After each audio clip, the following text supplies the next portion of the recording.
Now, when you're looking to do your YouTube channel art, you have to pay attention to where your YouTube icon is going to be. So this is going to be in the top left where these links will be. These are links you can add to your YouTube channel. And typically you want just to have something in the middle. Let me just go to another channel that I like to show you. Mike and Lauren, I actually co-taught a YouTube masterclass with them. And this is something that a lot of people will do too, is have their actual schedule on their YouTube channel art. So whenever anyone comes to their channel, they see, hey, these people post videos every Friday and Sunday. And I like what they did here with their putting them in the actual channel art, because people are connected to you. They want to be connected to you. And when you have your YouTube logo, it might just be your brand logo, your business logo, and it might not be a picture of you unless you are your brand. And that's perfectly fine. If you have an image of yourself here in your logo, you might not need to have an image of yourself here in your channel art.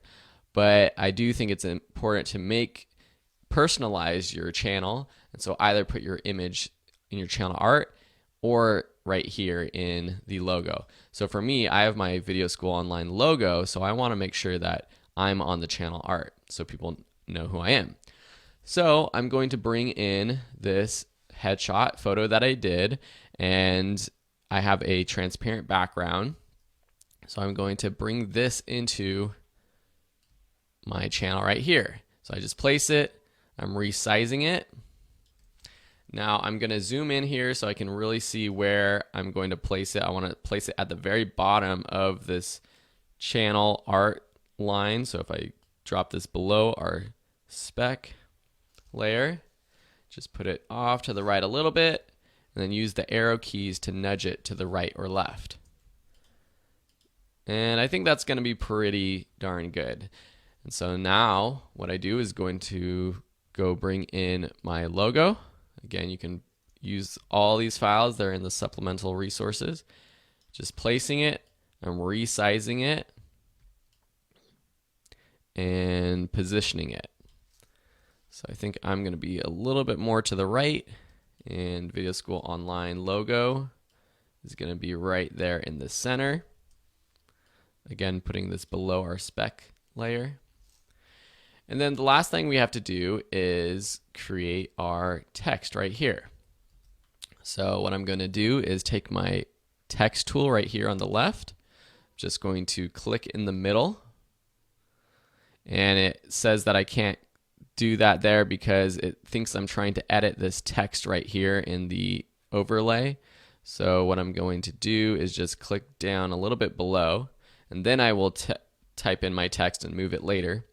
And the text that I want to add is learn skills, new videos weekly. So I'm just taking my text tool again, typing in here, new skills, or learn skills, then this little bar, space, new videos weekly. Okay, so now I'm just going to move this up and put it about centered with my Video School Online logo. So I'm just going to turn off this overlay right here, move my text down below. And what I can do to make sure everything is vertically centered, I can select this text. I can select my logo by holding down the Shift key and clicking the logo. And then I can also select this Your Art Here background by holding Command and clicking that. So you can actually command click any of these actually instead of shift to select multiple. And then going up here to these align tools and go to align horizontal centers. And that does not look like it's horizontally centered. And that's because this Your Art Here is not centered in the background. So I'm going to center this right with the size of this actual composition. So just change the size of this background, and then I'm going to command select the Learn New Skills, the VSO logo, and then do this Align Horizontal Center. So now everything is centered horizontally.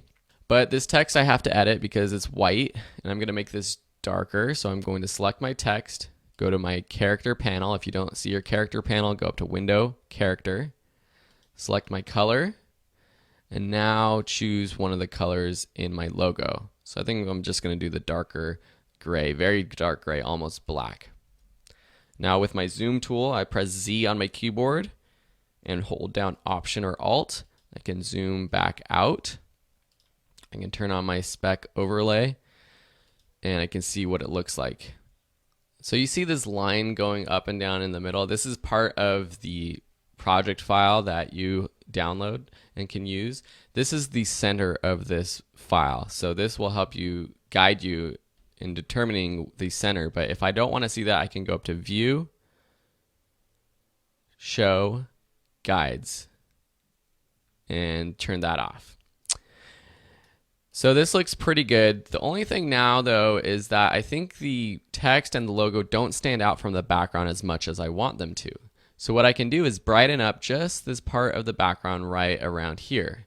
And to do that, I can select my image layer, go to this dodge tool. So over here on the left, if you hold this one, it looks like a little pin drop, not the burn, but the dodge. And then what it's going to add, if you start to click, it's going to say this smart object must be rasterized before proceeding.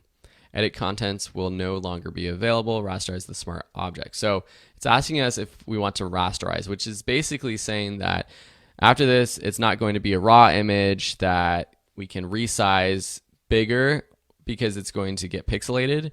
But if we're happy with where our image is and how big it is and how we've colorized it or done color correction, then we can rasterize it and select OK. And now you see that I have this big brush. I'm going to go up here to the brush size and decrease to a little bit smaller, maybe like around 300 pixels or so. That's pretty good. And the hardness I want to be at 0 so that the edges are feathered. And you'll see right here what happens. It's very subtle. I'm just going to undo that and make the exposure 100% so you can see more what's happening. As I paint over this background, you can see the background get brighter. So I'm just going to make this again around 50% the exposure and just paint over the backdrop just a little bit. And if you click more than once, you're clicking and holding and dragging to paint over. But if you unclick and then click again, it's going to redo that. So you can actually just keep clicking and keep painting on and it'll get brighter and brighter. And now that's good because it just stands out from the background a little bit more. Now this font that I used, if I go to my character panel and select this text, is Arial Regular. I want to choose another one. I'm going to choose Avenir Next Medium. And this is a font that I purchased and you might not have, so you might have to use something else. But I'm also going to make this just a little bit smaller and apply that transformation. And there you have it. It's kind of funny right now how I'm kind of floating in space, but when you upload this to YouTube, it's going to look great. And so when you save it, you want to make sure that you uncheck this spec layer. So you want to hide that layer, go up to File, Save As, change the format from Photoshop to JPEG, rename it to VSO YouTube channel art or whatever your brand is. Click Save. Make sure the quality is at 12 maximum, and then click OK. Now that's going to be saved, and you could go to your YouTube channel and upload this file, and it will look amazing. Thanks so much for watching, and in the next lesson, we're going to be using what we've done here to create our other social media cover art in a very quick and easy way.